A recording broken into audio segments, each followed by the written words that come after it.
Why do people insist on insisting our primary instinct is to procreate?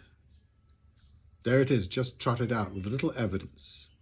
It is true that if we didn't do it a lot, even 200 years ago, with humans' terrible infant mortality rate compared to many other species, we'd not be here now. But now, there's too many of us. Therefore, the instinct, if true, is suicidal. We do not have any apparent instinct toward preserving the planet, more death, curtailing war and arms sales, more death. The continuation of the species is just not, apparently, why we like getting our leg over often.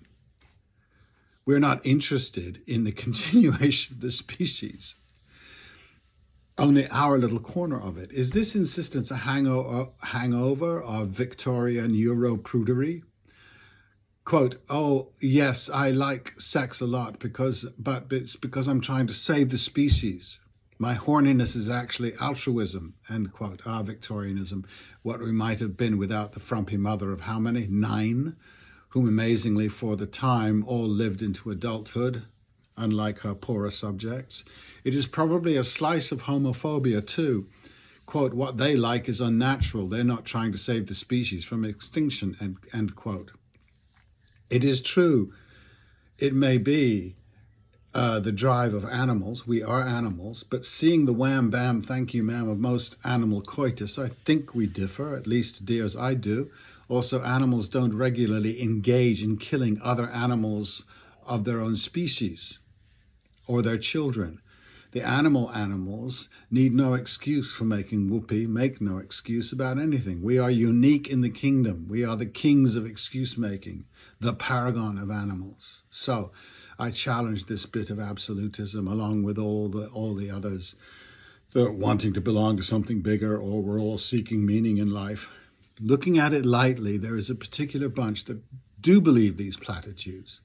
Desperate for them. One way of identifying the group is that they tend to write books, worry about their contribution and their legacy, and offer up their peculiar insecurities to their audiences who share them.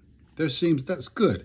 That's what book writing's about. There seems at least enough of these children-making, meaning-seeking belongers to something bigger's around to ensure some serious bestsellers, and enough children to keep us going. 8 billion and counting.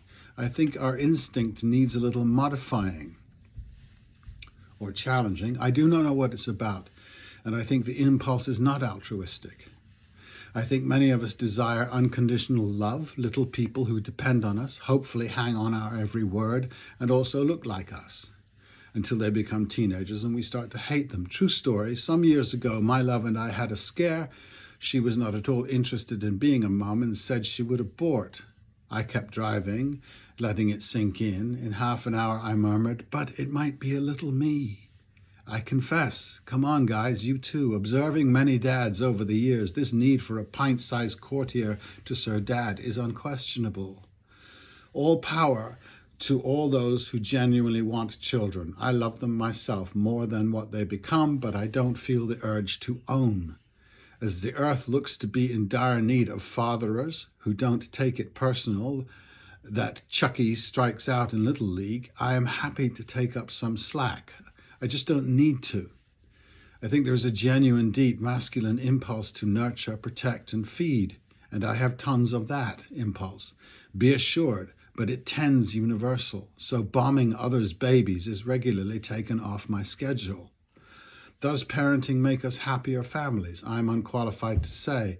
In a movie I am in, a woman says, quote, "You are not giving me what I need. You are not giving me children," end quote. In all my long travels, I've not met this woman.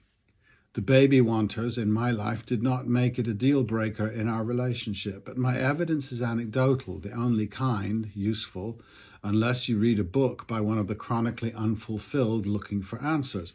Does a child make for a covenant between a man and a woman, man and man? I hope so.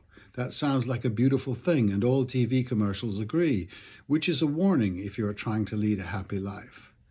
My rant is mostly addressed at men. I believe many, but not all women feel a tremendous instinct to have children, a genuine, not needing for meaning, not non-narcissistic maternal instinct, but not all.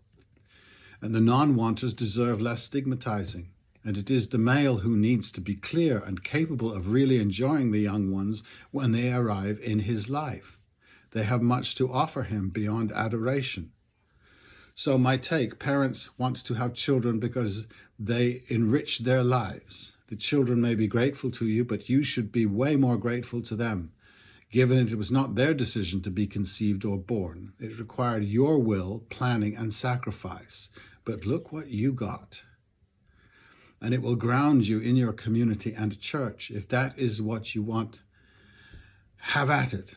But please don't tell me you got horny that night because you thought your species was in danger of extinction. Your behaviors otherwise are completely contrary to that notion.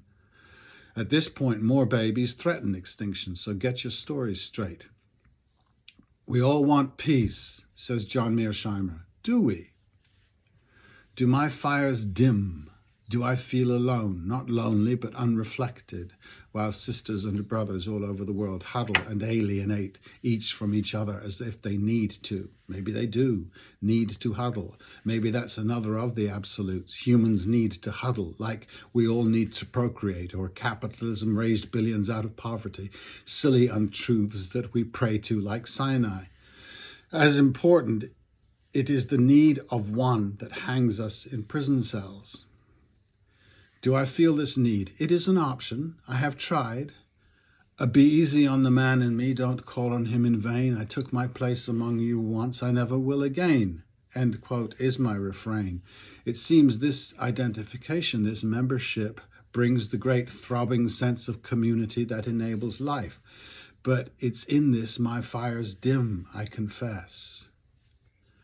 To stand apart and gaze upon, it is obvious that the great and hideous actions that humans indulge more and more hideously as the machines get more deadly is rooted exactly in this need to huddle.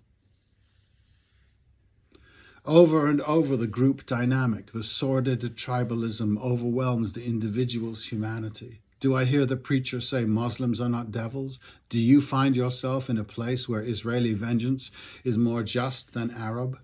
Because your government does, the one you insist I re-elect, the group you demand I belong to, the stultifying one. The only place for the individuated man or woman is in the tribe that is all of us. The terrors of Gaza and the looming ones are born in the infantilism of belonging to a sliver of us, to a niche, an exceptionalist huddle. I accept this is my anti-Semitism, but it isn't. It is in the veneration of claptrap-like chosenness and holy lands, the need that all of us hide in closets while we spout, but never mean universalism. We all have Prometheus in us, the lone revolutionary, who it seems has to be alone to do what is best. Sectarianism kills. No sectarian God has the good of us in his brutal fist. His embrace of you is a hammer to the rest, and he only exists in our terrible, pathetic need.